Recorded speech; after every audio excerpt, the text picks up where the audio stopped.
In other news, which is impacting not just the Indian economy but also oil marketing companies. Well, India's fuel economy is facing a silent squeeze, even as global crude prices surge amid the Middle East or the West Asian crisis and supply disruptions around the Strait of Hormuz.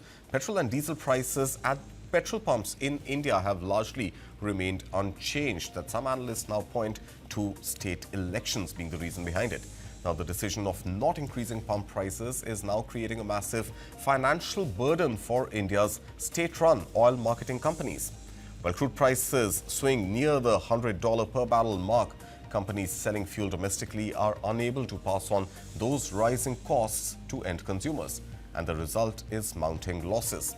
According to estimates, oil companies are currently losing around 18 rupees per litre on petrol and losing 35 rupees per litre on diesel. These are the losses being borne primarily by India's three major public sector oil marketing companies: Indian Oil Corporation, Bharat Petroleum, as well as Hindustan Petroleum Corporation Limited. Now, what makes the situation even more striking is that retail fuel prices have not been revised since the month of April of 2022, even though global crude prices have fluctuated sharply during this period.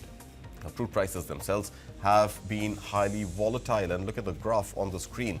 They moved from above $100 per barrel, dropped to around $70 earlier this year, and then surged again to touch about $120 per barrel last month during the West Asia war. Now, that volatility has pushed the sector into deep financial strain. At the peak of the crisis, the three oil companies were losing nearly 2,400 crore rupees every single day. Those losses have since eased somewhat, dropping to about 1,600 crore rupees per day. But that reduction didn't come from higher fuel prices. Instead, it followed a government move to cut excise duty on petrol and diesel by about 10 rupees per litre, with the relief used to offset company losses rather than pass them on to consumers. Even so, the pressure remains intense. Now, losses recorded in the month of March have already wiped out gains made earlier in the months of Jan and Feb this year.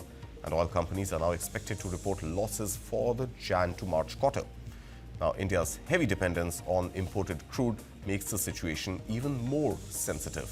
The country imported about 88% of its crude oil needs in 2025, leaving it highly vulnerable to global price shocks. Meanwhile, fuel taxation remains a major factor in the pricing structure. Central taxes currently stand at almost 12 rupees per litre on petrol and a little under 8 rupees per litre on diesel. But even removing these taxes entirely would not fully cover the losses oil companies are facing. And cutting them further could come at a steep cost for government finances. In fact, a complete rollback of excise duties could lead to a $36 billion revenue loss for the government and widen India's fiscal deficit. Higher crude prices could also push India's current account deficit to around $20 billion in the first quarter of 2026, with every $10 increase in crude worsening the deficit even further. And with crude prices still volatile and elections around the corner, analysts warn that higher petrol pump prices may eventually be unavoidable.